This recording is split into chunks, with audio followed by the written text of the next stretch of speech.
When my daughter-in-law threw my grandmother's bracelet across the room and called it cheap garbage, I didn't say a word. I just watched it skitter across her marble floor, the same floor I'd helped pay for. She stood there in her designer dress, laughing at my pathetic pension check gift. Surrounded by her friends at her birthday luncheon, what she didn't know, what none of them knew, was that the cheap trinket she'd just insulted was worth more than her house. And in exactly 48 hours, she was going to find out. But let me take you back to where this all started, because this story isn't really about a bracelet. It's about respect, family, and what happens when someone mistakes your kindness for weakness. My name is Me, and this is a story about the day I stopped being silent. I've been a widow for 7 years now. My husband, Thomas, passed when he was only 60, to heart attack, sudden as a summer storm. We'd had a good life together, simple maybe, but full of love and hard work. Thomas was a postal worker for 36 years, and I spent my career as a school librarian. We weren't rich, but we were careful with our money. We saved, we planned, and we made sure our only son, Marcus, had everything he needed.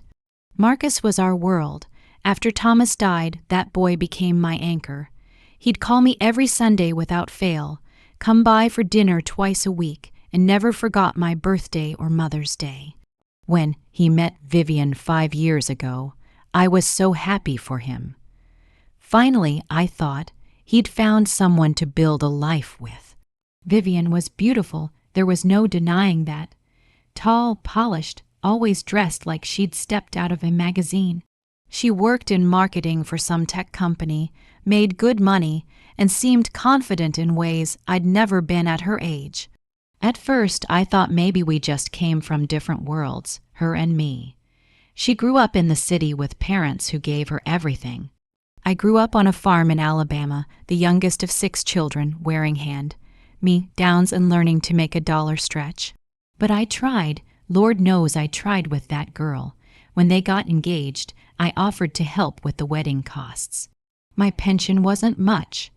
$1.18, $147 a month after taxes, but I'd saved some of Thomas's life insurance money.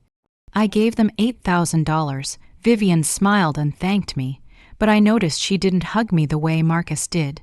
She just said, "That's very generous, Me," like I'd handed her a grocery store coupon. They got married at some fancy venue with ice sculptures and a 7-tier cake. I wore my best dress, the navy blue one I'd bought for Thomas's funeral and hadn't worn since. Vivian's mother took one look at me and whispered something to Vivian. They both glanced my way and smiled, but it wasn't a warm smile. It was the kind of smile you give someone you pity. Looking back, I should have noticed the signs then. The way Vivian would change the subject whenever I talked about my work at the library. The way she'd check her phone when I told stories about Marcus as a boy. The way she called me Me instead of Mom. Even after I told her she could call me whatever felt comfortable. But I brushed it off. I told myself she was just independent, modern, different from my generation. After they married, things shifted. The twice. Weekly dinners became once a week, then twice a month, then once a month. Marcus's Sunday calls got shorter. "Sorry, Mom, Vivian and I have plans," became his regular refrain. They moved into a new house in one of those gated communities where every lawn looks like a golf course. 4 bedrooms, 3 bathrooms, a pool in the back. I asked Marcus how they could afford it on their salaries, and he got defensive.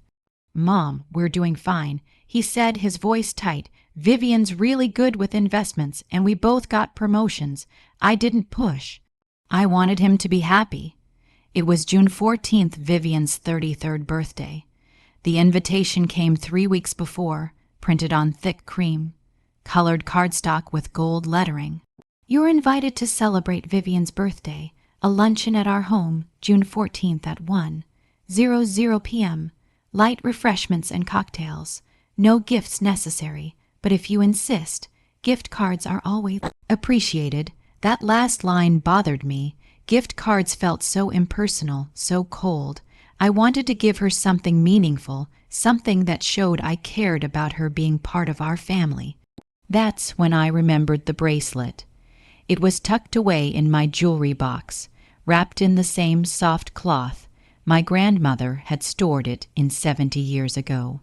My grandmother, Ruth, had received it from her mother, who'd received it from hers.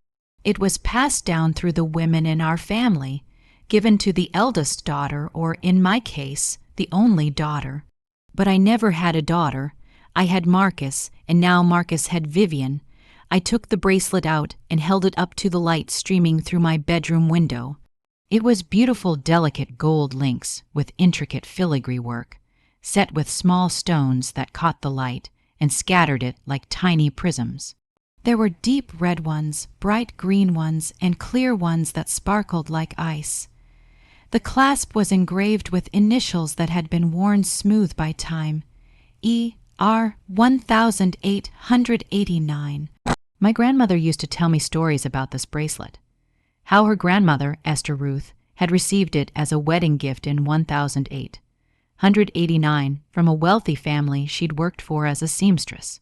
Esther made the most beautiful wedding dress that family had ever seen. Grandmother Ruth would say, her eyes distant with memory. The mother was so impressed she gave Esther this bracelet right off her own wrist, said it was worth more than money, it was worth friendship. I'd always loved that story. The idea that skill and kindness could be worth more than wealth. I wrapped the bracelet carefully in tissue paper and placed it in a small velvet box I'd saved from some long ago Christmas. I didn't have fancy wrapping paper, so I used what I had. Simple white paper with a blue ribbon. I thought it looked elegant in its simplicity. The morning of the party, I spent an hour getting ready. I wore my good gray slacks and a lavender blouse Marcus had given me 2 Christmases ago. I put on my pearl earrings, the ones Thomas gave me for our 25th anniversary, and I even applied a little lipstick. When I looked in the mirror, I saw a 71-year-old woman who was doing her best. My hair was white now, cut short because it was easier to manage.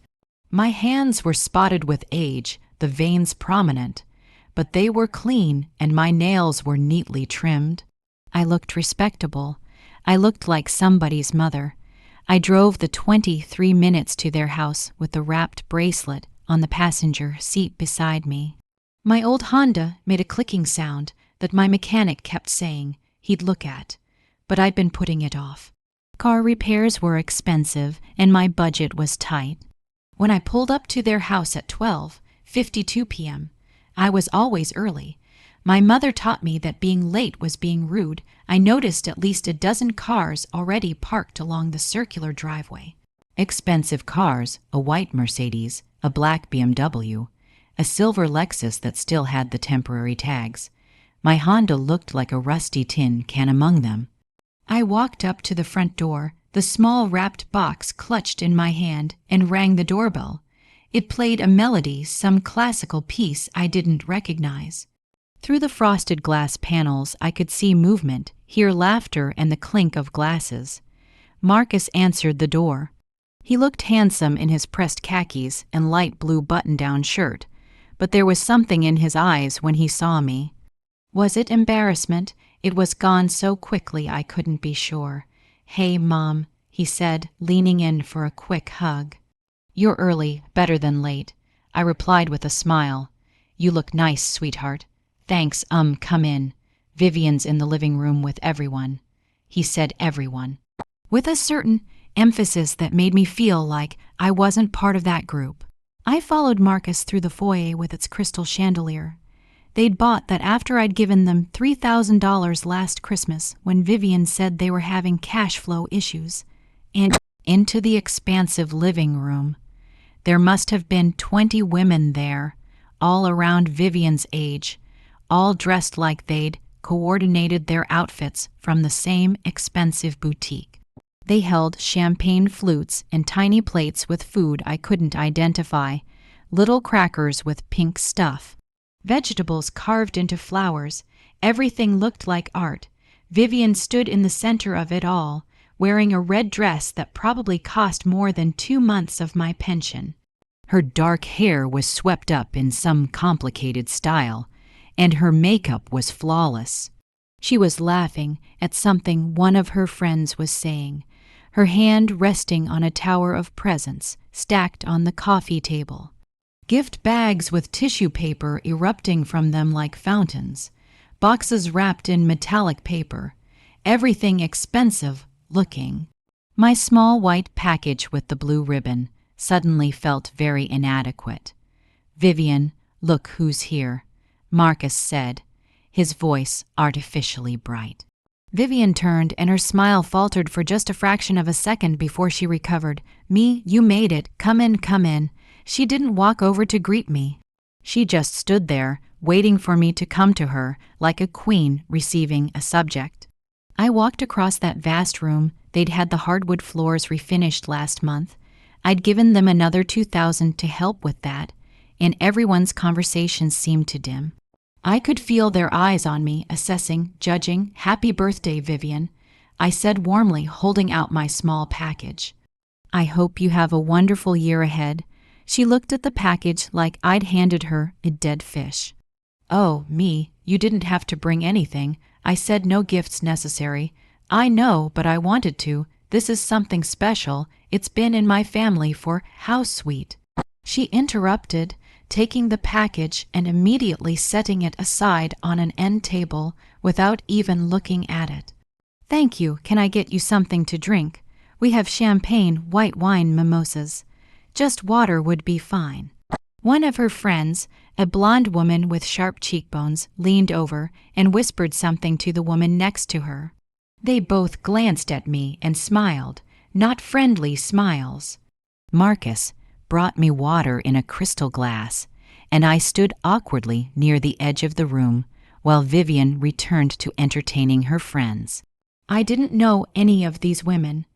They talked about people I'd never met, restaurants I'd never heard of, vacations to places I'd never been. When I tried to join a conversation about someone's new kitchen renovation, I mentioned that I'd just had my kitchen faucet fixed. It had cost me $200, and I'd had to put it on my credit card, and the conversation died like I'd announced someone's death.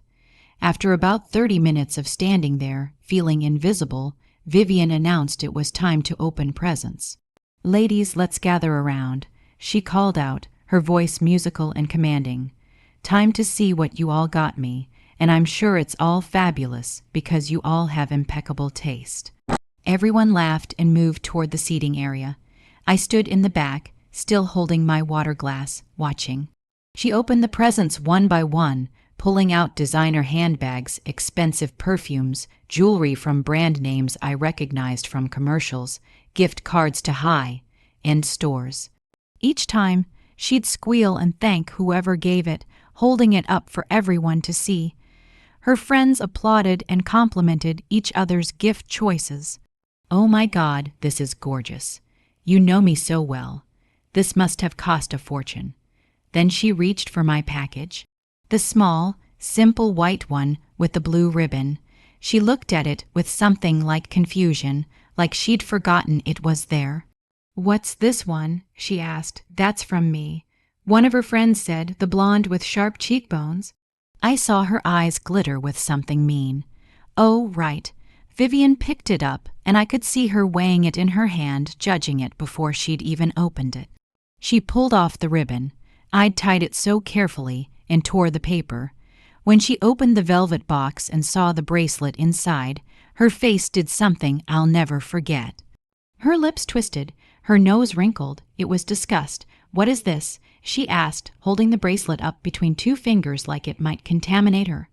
"It's a family heirloom," I said, my voice steady even though my heart was starting to pound. "It's been passed down through 4 generations of women in my family.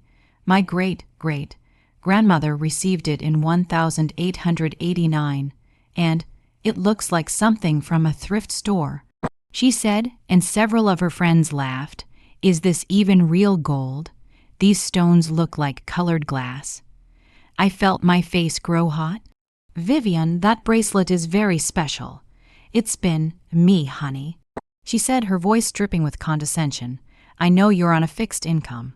I know you're living on that little pension check. But you really didn't have to get me anything if you couldn't afford something nice. I would have understood. The room went quiet, deathly quiet. I mean, look at this. She dangled the bracelet, and I watched my family's history swing from her perfectly manicured fingers. This is the kind of thing you find at a garage sale for $5. Did you really think I'd wear this, Vivian? Marcus said quietly. That's not, Marcus. I'm sorry, but I have to be honest. She turned to her friends, playing to her audience. This is exactly what I'm talking about. Some people just don't understand quality. They think anything old must be valuable, but really, old just means outdated. Nobody wears stuff like this anymore. She looked back at me, and there was something cruel in her smile. Me, I appreciate the thought. I really do, but I can't accept this. It wouldn't be right. You should keep it or maybe sell it at one of those consignment shops. You could probably get $20 for it, and I know every little bit helps when you're living on. What did Marcus say? Less than $2,000 a month. She said it like she was talking about pocket change. Then she did it. She threw the bracelet, just tossed it across the room like it was trash. It hit the marble floor with a small, terrible sound. Clink, clink, clink, and skittered under a chair. Take your cheap gift back, she said, her voice sharp now, all pretense of kindness gone. I don't need your charity jewelry. Several of her friends laughed again. The blonde with sharp cheekbones was smirking openly now. I stood there, frozen. I felt something crack inside my chest. Not my heart breaking, though that would have been dramatic enough. No, it was something deeper. It was the final piece of respect I'd been holding on to, the last thread of trying to make this relationship work, the remaining shred of belief that this woman would ever see me as anything other than an inconvenience. I looked at Marcus, my son, my boy, the child I'd raised and loved and sacrificed for. He was staring at the floor. Marcus, I said softly. He didn't look up. Mom, maybe you should go. I think we need to let Vivian enjoy her party. He was choosing her. In that moment, standing in that beautiful house that my money had helped furnish, wearing clothes my money had helped buy, he was choosing her.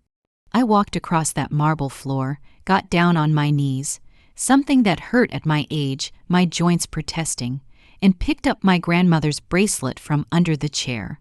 I held it in my hand, feeling the weight of generations, and I looked at Vivian.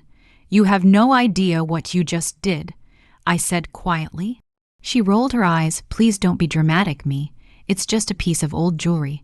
I put the bracelet in my pocket, stood up with as much dignity as I could gather, and walked out. Marcus didn't follow me. Nobody did. I sat in my Honda for exactly 4 minutes before I started crying. Not loud, not hysterical, just tears streaming down my face while I gripped the steering wheel. I felt humiliated, hurt, and angry. But underneath all of that, I felt something else starting to grow. Something cold and clear and determined. I drove home in silence, my hands shaking on the wheel. When I got to my small 2-bedroom house, the one Thomas and I had paid off after 30 years of mortgage payments, I went straight to my bedroom. I sat on the edge of my bed and took the bracelet out of my pocket. In the sunlight streaming through my window, it sparkled. The red stones glowed like embers. The green ones shimmered like spring leaves. The clear ones caught the light and threw rainbows on my wall. I knew what I had to do. I didn't hear from Marcus for 3 days. Not a call, not a text, nothing. I'd expected an apology, or at least a check-in to see if I was okay. But there was silence. On the 4th day, he finally called. It was 7:18 p.m. I remember because I was watching Wheel of Fortune and had to pause it. Hey, Mom, he said, his voice careful. Marcus, so, about the party. I waited. Vivian feels bad about how things went. Does she? Yeah, she does. She said maybe she was a little harsh, but you have to understand, Mom. Her friends were there, and it was kind of embarrassing when you brought that old bracelet. She has a certain image to maintain. I felt the anger start to rise, but I kept my voice level, so I'm an embarrassment. That's not what I'm saying. I just look, maybe next time you could call and ask what she wants before you bring something. That way you don't waste your money on stuff she won't use. I see. And Mom, I need to ask you something. Vivian and I are planning a vacation to Napa Valley in August. It's our anniversary trip, and we're looking at this really nice resort, but it's a little out of our budget right now. I was wondering if maybe you could. No, I said. He paused. No, Marcus, I can't help you this time. But Mom, it's only $3,000. I know you've got money saved from Dad's life insurance. You told me you still had. I said no. His voice changed. Got harder. You know what, Mom? Maybe Vivian was right. Maybe you are being selfish. We've been including you in our lives, inviting you to things, and this is how you act. You get insulted over nothing, and then refuse to help your own son. I felt tears sting my eyes, but I blinked them back. Marcus, I have given you and Vivian over $20,000 in the past 3 years. I've helped with your wedding, your house, your furniture, your floors. I've never asked for anything back. But I will not be treated with disrespect. God, Mom, you're being so dramatic. It was just a bracelet. It was my grandmother's bracelet. It was a family heirloom, and your wife threw it across the room like it was garbage. Well, maybe it was. Maybe you need to accept that your old stuff isn't valuable just because it's old. You're living in the past, Mom. Vivian is right. You don't understand quality. The words hit me like slaps. I realized then that this wasn't just Vivian's voice I was hearing. This was Marcus. My son, who I'd raised better than this, or thought I had. I need to go. I said, fine, but when you're sitting alone in that house, don't blame us for not visiting. You're pushing us away. He hung up. I sat there with the phone in my hand, trembling. And that's when I knew things were going to get worse before they got better. Over the next 2 weeks, Vivian started a social media campaign.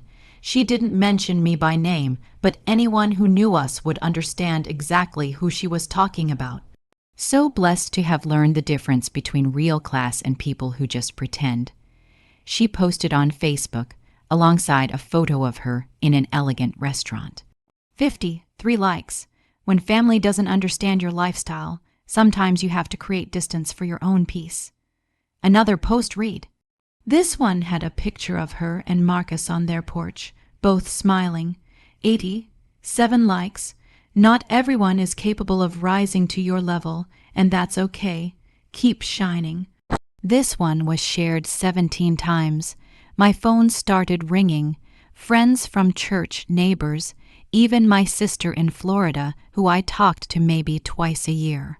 Me, what's going on? Vivian posted something about cutting off toxic family members. Me, honey, I saw on Facebook that there's drama with Marcus and Vivian. Are you okay? Me, you need to fix this. That girl is making you look bad. But worse than the social media posts were the emails Marcus sent. The first one came on a Tuesday. Mom, Vivian and I have been talking, and we think it's best if we take some space from you. Your behavior at the party was unacceptable, and your refusal to support us financially shows where your priorities are. When you're ready to apologize and be a real grandmother someday, if we decide to have kids, maybe we can talk. The second one came on a Friday. Mom, we've decided we won't be coming to Sunday dinners anymore. Vivian doesn't feel comfortable around you, and I need to support my wife. Please don't text or call unless you have something important to say. The third one came the following Monday. Mom, this is hard for me to write, but Vivian thinks you might have some kind of dementia or something. The way you acted about that bracelet wasn't normal. Maybe you should see a doctor. I'm worried about you, but I can't help you if you won't help yourself. That one made me laugh. A bitter, hollow sound in my empty kitchen. They were trying to make me seem crazy. They were rewriting history to make me the villain. I spent the next week in a kind of fog. I went through my daily routines, watering my garden, reading my library books, watching my shows. but nothing felt real. I kept replaying that moment at the party, kept hearing Vivian's voice saying, "Take your cheap gift back," kept seeing Marcus stare at the floor instead of defending me. On a Thursday afternoon, I was sitting in my living room when I noticed the stack of papers on my coffee table. Bank statements I'd been meaning to file. I picked them up idly, mostly to have something to do with my hands, and that's when I saw it. There was a withdrawal I didn't recognize, $3,000 taken out on May 3rd. I hadn't withdrawn that money. I kept a careful ledger, had to, on my tight budget, and there was no record of it in my checkbook. My heart started pounding. I went to my filing cabinet and pulled out the last 6 months of statements. I spread them across my dining room table and started going through them line by line. April 15th, $2.5. 100 withdrawal, I hadn't made it. March 22nd, $1.8. 100 withdrawal, not mine. February 8th, $2.0. 0 withdrawal, I'd never withdrawn that money. January 12th, $3.2. 100 withdrawal. That wasn't me either. I felt cold all over. Someone had been taking money from my account, but who? How? Then I remembered. Last Christmas, Marcus had been over for dinner. I'd been having trouble with my online banking, couldn't remember my password, kept getting locked out.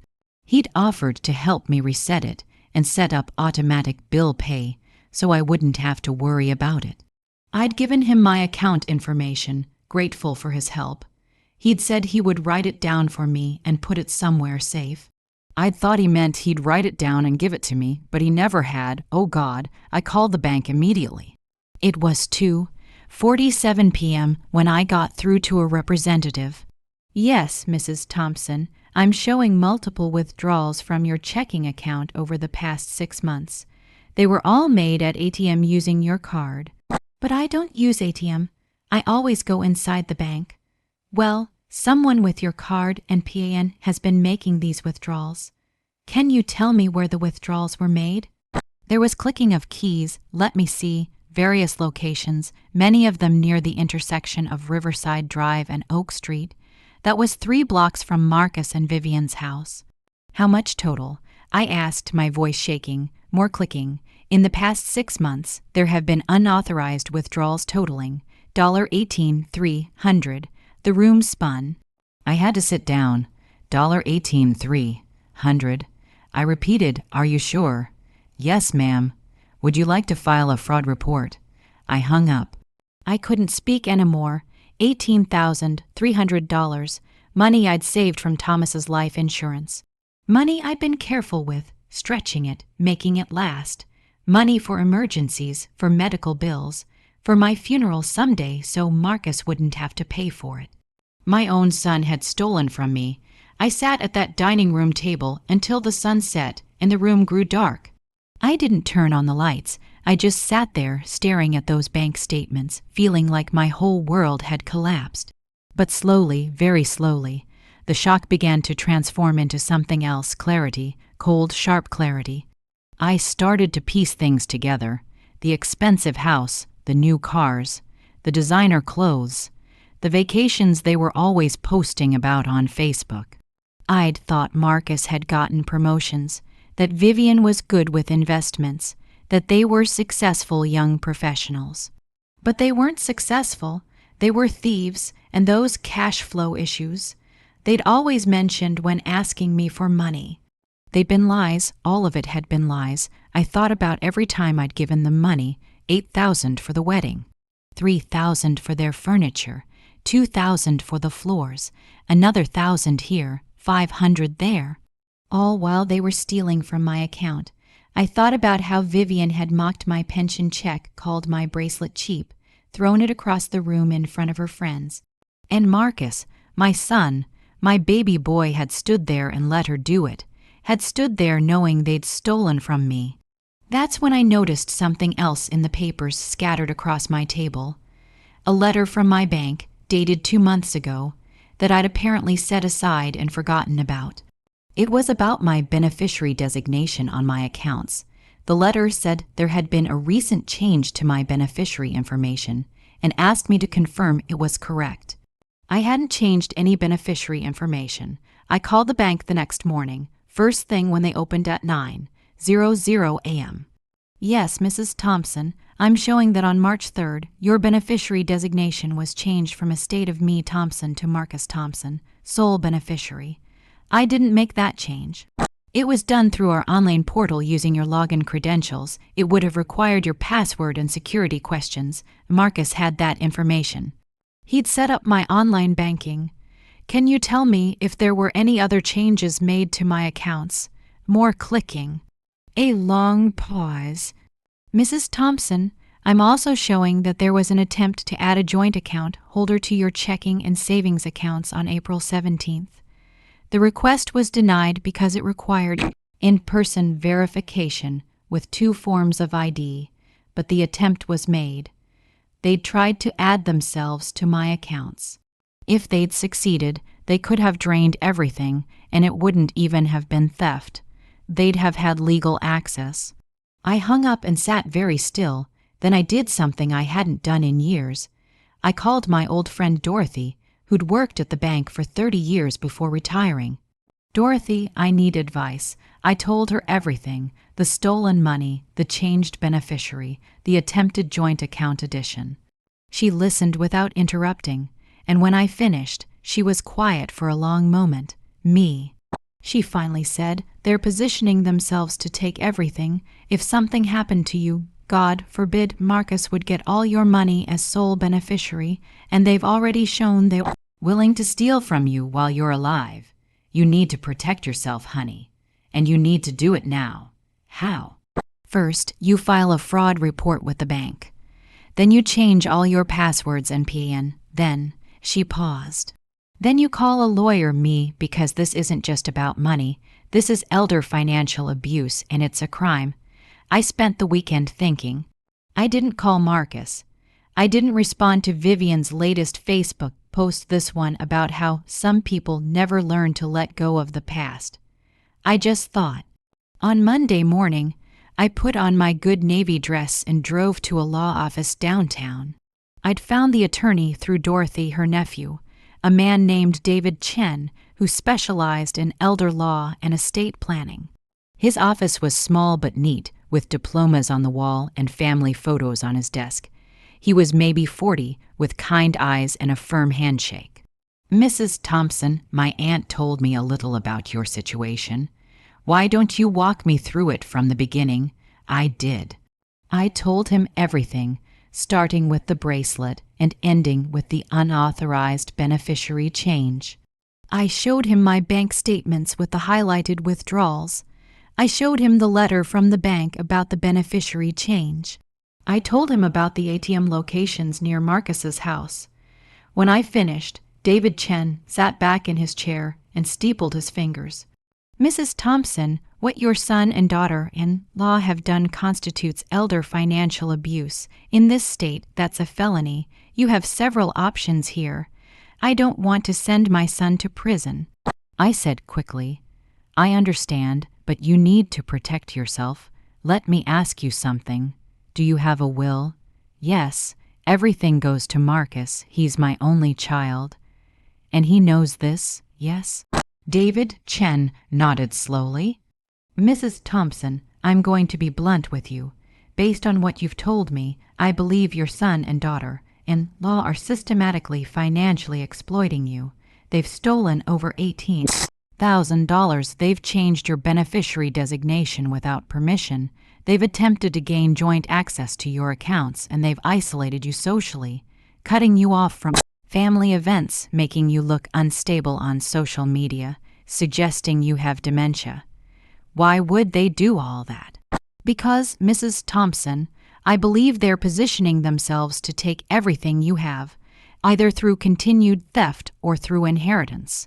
The social isolation and dementia accusations could even be used to establish grounds for seeking power of attorney or guardianship over you. The words hit me like ice water. They're trying to control me. I believe so, yes. What can I do? David Chen opened a folder and pulled out some papers. First, we file a fraud report with the police. Second, we change your will. Third, we set up better protections on your accounts, new bank, new passwords, everything. And fourth, he looked at me carefully. Fourth, we give them an opportunity to make this right. What do you mean? We send them a formal letter through my office. We inform them that you're aware of the unauthorized withdrawals and that unless they return the money within 30 days, you'll be pursuing criminal charges. We give them a choice. And if they don't return it, then we go to the police with evidence of elder financial abuse. We also freeze any inheritance they might expect. You have rights, Mrs. Thompson, and you have power. It's time you used it.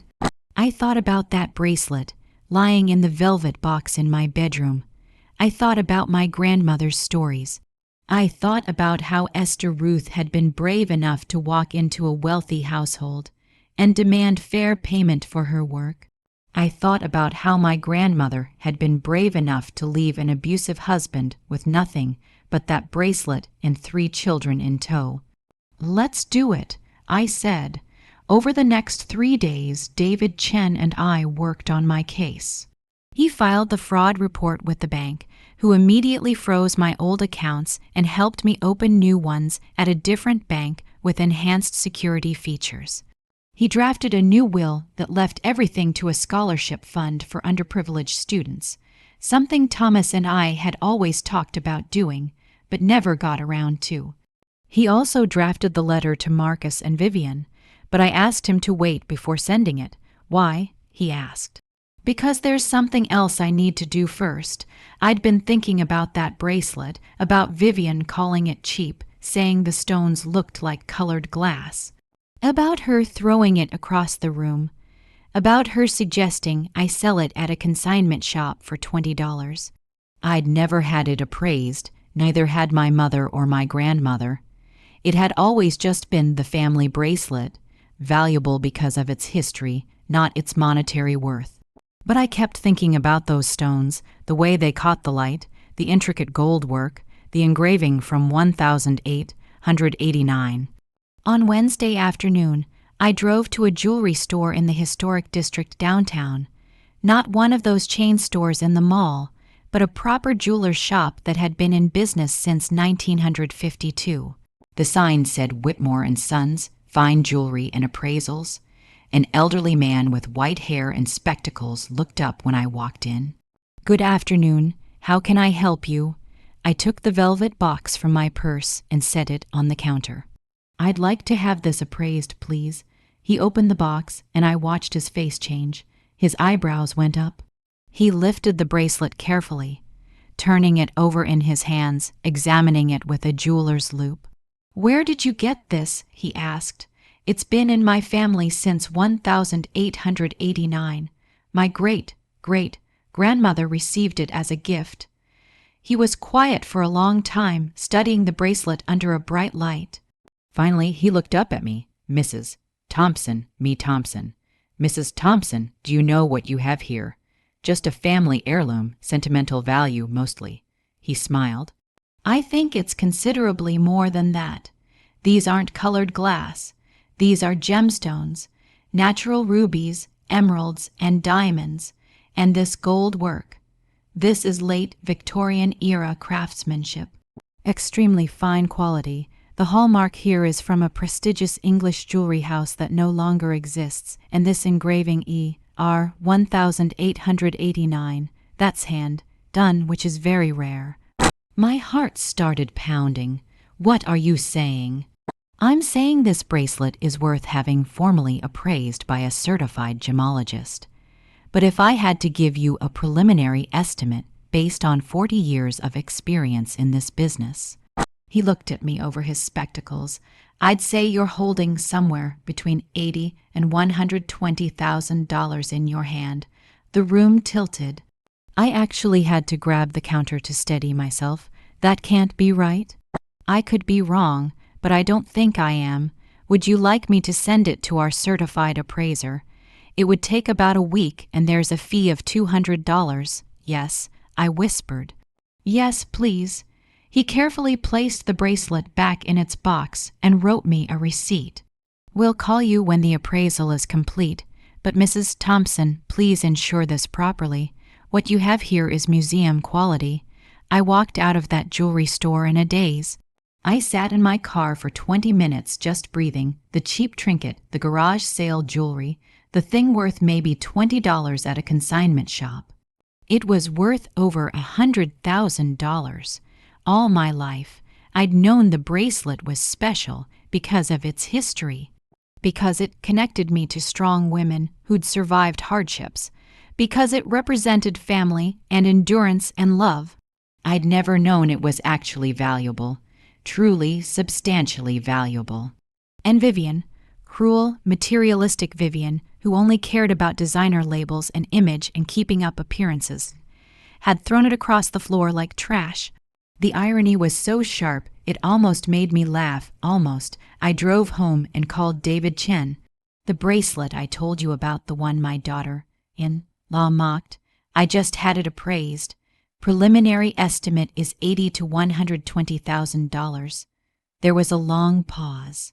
Then, Mrs. Thompson, I think I have an idea. He explained his plan. It was bold, it was dramatic, and it was absolutely perfect. Are you sure you want to do this? He asked. It's going to be confrontational, I'm sure, I said. They wanted to humiliate me in front of people, turnabout is fair play.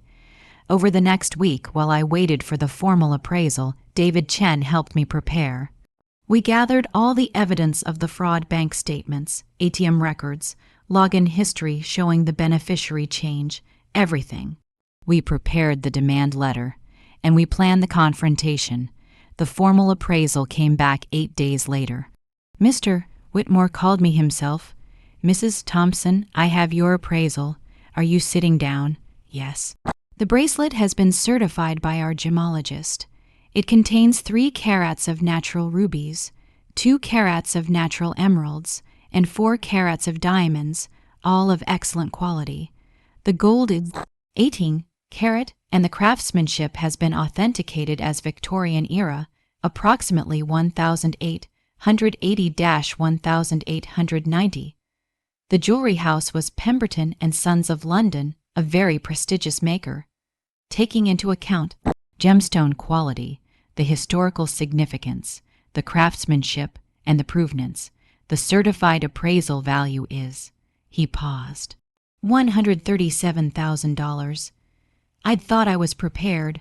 I wasn't. $137,000? Yes, ma'am. I've prepared a full written appraisal with photographs and certification. You can pick it up anytime. And Mrs. Thompson, yes. Take very good care of that bracelet. It's not just an heirloom, it's a treasure. When I hung up, I sat very still in my kitchen. The afternoon light was streaming through the windows, making patterns on the table. I thought about Esther Ruth, my great-great-grandmother, walking into a wealthy home with nothing but her skill and her dignity. I thought about the woman who'd taken a bracelet off her own wrist and given it to a seamstress not as charity, but as recognition of worth. I thought about that bracelet traveling through generations, carried by women who'd survived poverty, abuse, loss, war, depression. Women who'd held on to it not because they knew its monetary value, but because they knew its real value. The value of family, of history, of remembering where you came from. And I thought about Vivian throwing it across a marble floor. I called David Chen. I'm ready, I said. Let's send the letter, but I want to deliver it in person. The letter was formal, typed on David Chen's law firm letterhead. It read, to Mr. Marcus Thompson and Mrs. Vivian Thompson. This office represents Mrs. Me Thompson in matters concerning financial elder abuse. Our investigation has revealed unauthorized withdrawals from Mrs. Thompson's bank accounts totaling $18,300 made between January and May of this year.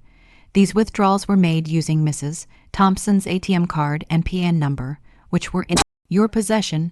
Additionally, unauthorized changes were made to Mrs. Thompson's account beneficiary designation on March 3rd, and an attempt was made to add a joint account holder on April 17th. These actions were taken without Mrs. Thompson's knowledge or consent, using login credentials you possessed. under State Code Section 15-1. 5. Elder financial abuse is a criminal offense punishable by imprisonment and financial penalties. However, Mrs. Thompson is willing to resolve this matter privately under the following conditions. 1. Full restitution of $18, $300 to be paid to Mrs. Thompson within 30 days. 2. A written apology for the financial abuse and the disrespectful treatment. 3. No further contact with Mrs. Thompson unless she initiates it. Failure to comply with these terms will result in 1.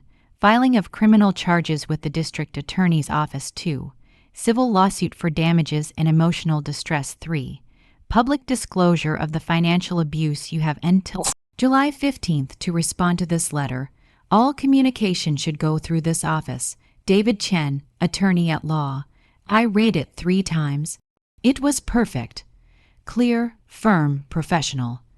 Everything I wanted to say, but with legal weight behind it. When do we send it? I asked. We could mail it today, certified mail. They'd receive it in 2 to 3 days. No, I said. I want to deliver it in person, tomorrow, and I want the appraiser to come with me. David Chen smiled. I was hoping you'd say that. The next day was a Friday. David Chen called Marcus that morning from his office while I listened on speakerphone. Mr. Thompson, this is David Chen. I'm an attorney representing your mother, me Thompson. There are some urgent matters regarding your mother's estate and finances that need to be discussed. Can't you and your wife meet us at your home tomorrow at 2:00 p.m.? Marcus sounded confused. Estate, is Mom okay? Is something wrong? Your mother is fine, but there are matters that need to be addressed immediately. Will you be available? I guess so, but what's this about? We'll discuss everything tomorrow. Please make sure both you and your wife are present. This concerns both of you. Fine, Vivian and I will be here. David Chen hung up and looked at me. Are you ready for this? I touched my purse where the bracelet sat in its velvet box. I was born ready. That night, I barely slept. I kept rehearsing what I would say, how I would stand, what my face would look like when Vivian realized what she'd done. I wasn't nervous. I was excited. For the first time in months, I felt powerful. Friday afternoon arrived. David Chen picked me up at 1:30 p.m. Mr. Whitmore, the jeweler, met us there. We drove to Marcus and Vivian's house in David's black sedan. As we pulled up that circular driveway, I looked at the house my money had helped them buy, and I felt nothing. No sadness, no nostalgia, just cold clarity. We walked to the front door. David Chen carried his briefcase. Mr. Whitmore carried his appraisal portfolio. I carried my purse with the bracelet inside. Marcus opened the door before we could ring the bell. He looked nervous. Mom, what's going on? Who are these people? This is my attorney, David Chen, and this is Mr. Whitmore, a certified jewelry appraiser. May we come in? Marcus stepped aside, his face pale. We walked into that expansive living room, the same room where I'd been humiliated 7 weeks ago. Vivian was there, sitting on the couch in white pants and a silk blouse. She looked annoyed. Me, what is this about? Marcus said something about your estate. Sit down, please. David Chen said, his voice professionally pleasant. We have matters to discuss. I don't know who you think you are. Vivian started, but you can't just. Mrs. Thompson, I strongly suggest you sit down and listen. Something in his tone made her close her mouth. She sat.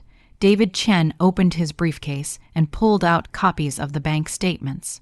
Mr. and Mrs. Thompson, we're here to discuss elder financial abuse. Over the past 6 months, $18, $300 has been withdrawn from Mrs. Me Thompson's bank account without her authorization.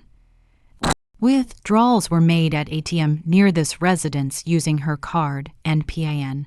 Marcus's face went white. Vivian's face went red. That's insane, Vivian said. We would never.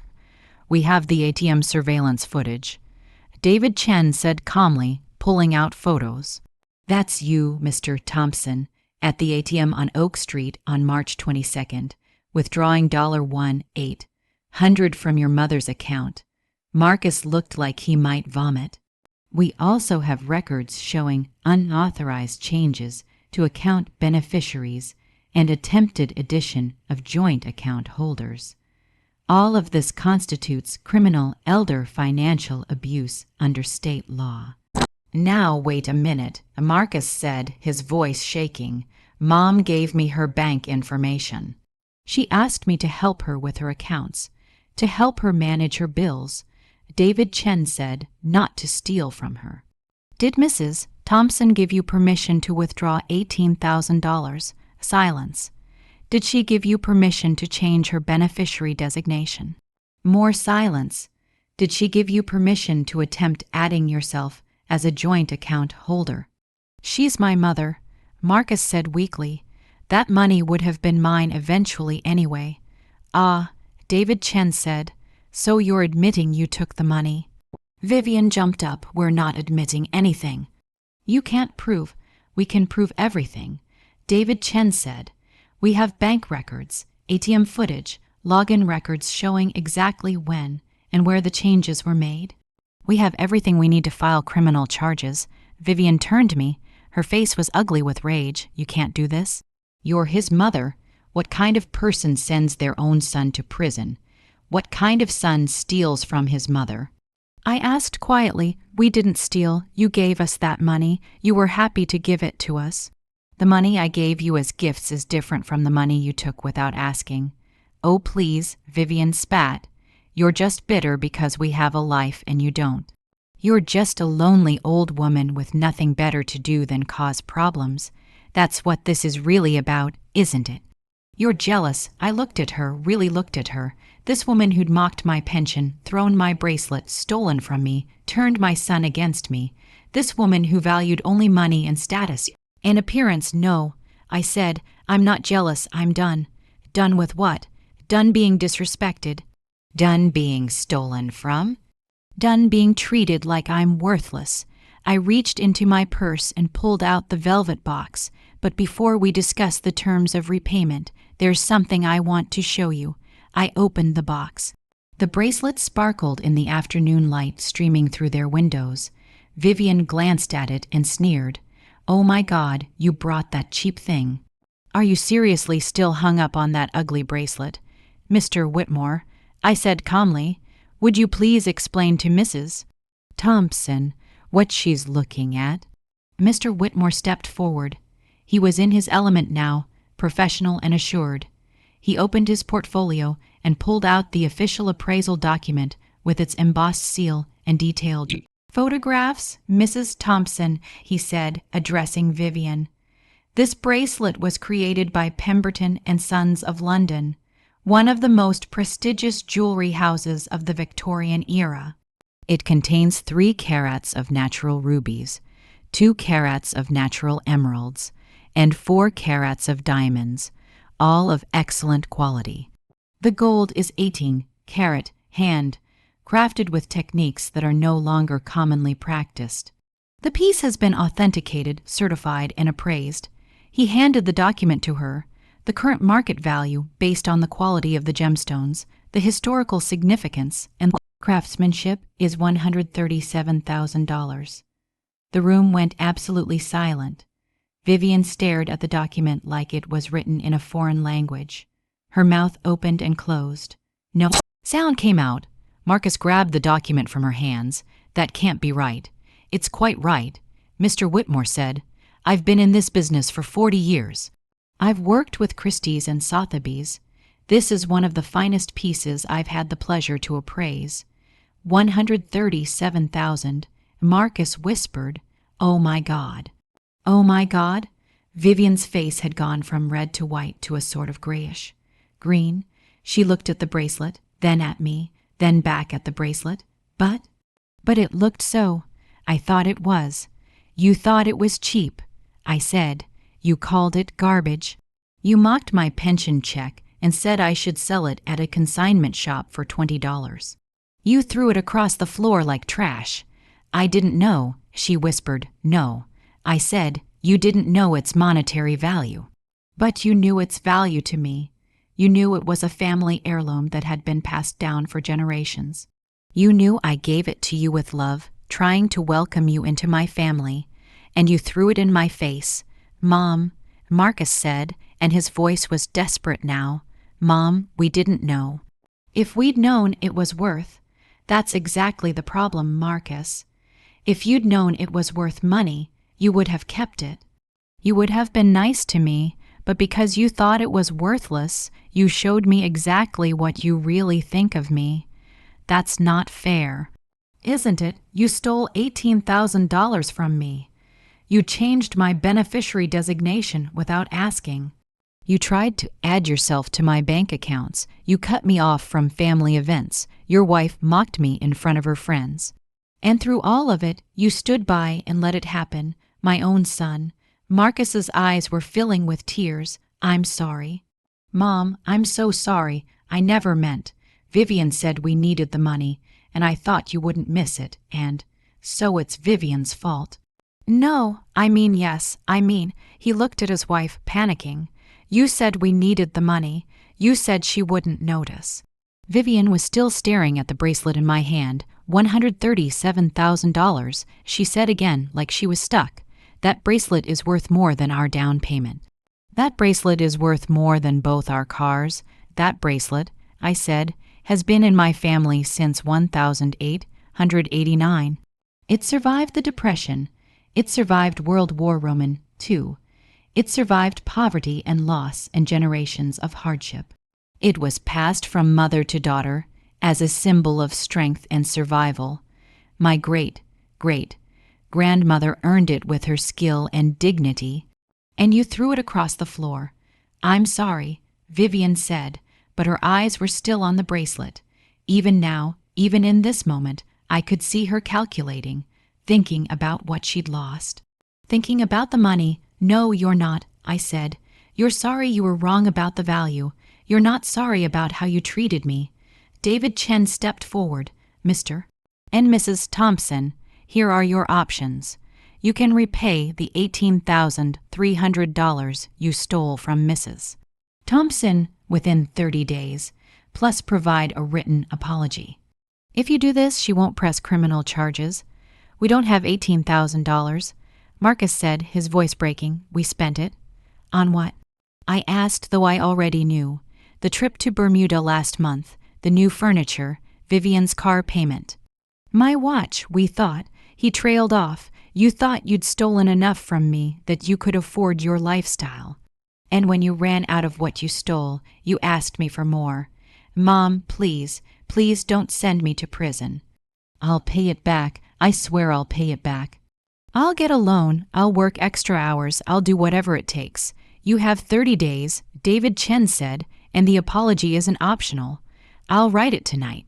We want it to be sincere, David Chen said, not just something you dash off to avoid consequences. You need to actually think about what you've done and why it was wrong. Vivian suddenly stood up. She was trembling with rage. This is insane. You're trying to ruin our lives over a little money. We're your family. You stole from me. I said quietly, you mocked me. You humiliated me. You tried to make me look mentally unstable.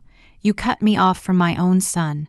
And when I gave you a priceless gift, you literally threw it in my face. So let me ask you, Vivian, what exactly about your behavior says family to you? She had no answer, and let's be very clear.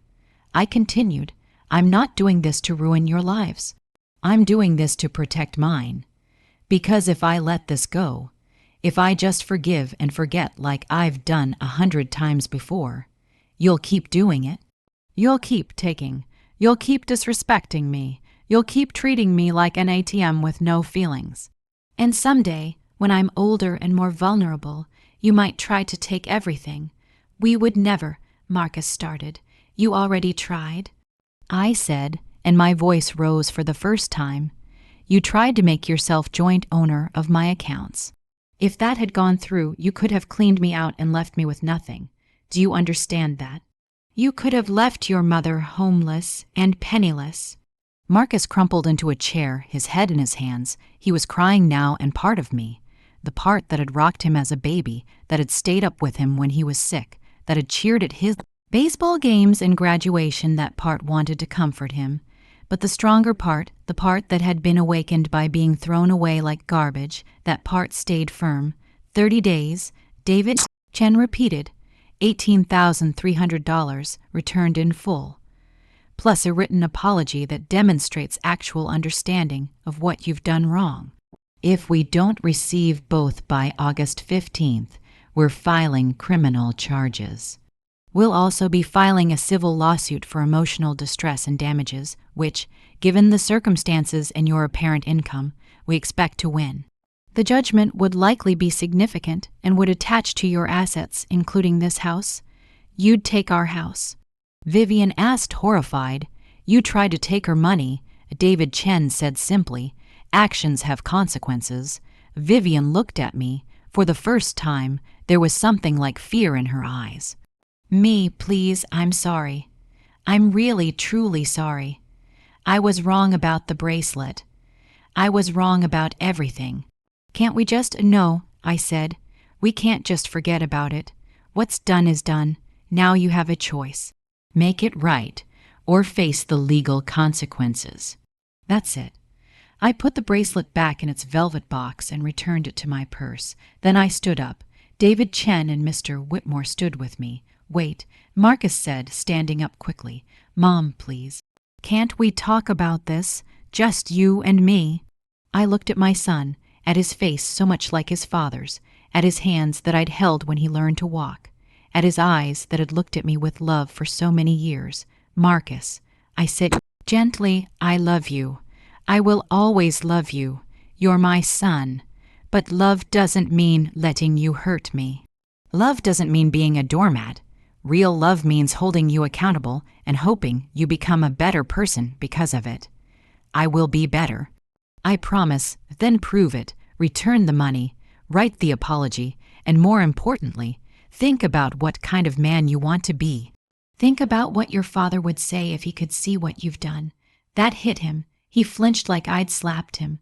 We walked toward the door. As we passed the spot where Vivian had thrown the bracelet, I paused. By the way, I said, turning back to them, I've changed my will. Everything I own, my house, my accounts, my possessions, and yes, this bracelet, will go to a scholarship fund for underprivileged students. So you should know, whatever you thought you might inherit someday, it's gone. Your choices have consequences, and this is one of them. Vivian made a sound like a wounded animal. We left them there, Marcus crying, Vivian standing frozen, and walked out into the sunshine. That was 4 months ago. They did repay the money. It took them 37 days, a week longer than the deadline. But David Chen agreed to accept it without filing charges when Marcus provided bank statements proving he'd taken out a personal loan to cover the full amount. The interest on that loan would cost them dearly over the next 5 years, but that wasn't my problem. The apology letter came with the payment. It was 3 pages long, handwritten by Marcus. I could tell he'd really thought about it because some words were crossed out and rewritten, like he was struggling to express what he felt. He talked about how he'd lost his way after Thomas died, how he'd let Vivian's materialistic values become his own, how he'd forgotten the lessons about integrity and respect his parents had taught him.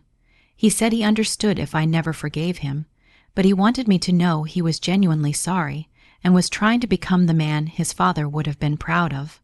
Vivian's apology was shorter and typed. It was more formal, more distant.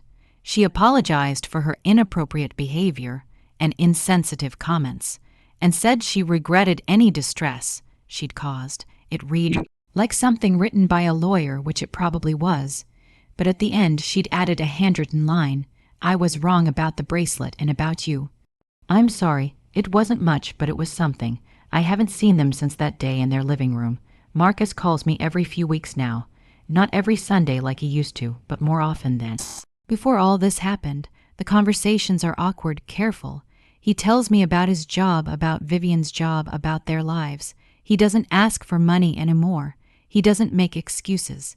He just talks and I listen, and slowly, very slowly, I can feel something rebuilding between us. It's not what it was, it never will be. Trust once broken is hard to fully repair. But maybe it can be something new, something more honest. Vivian doesn't call. She sent me a birthday card last month with a gift card to a nice restaurant inside.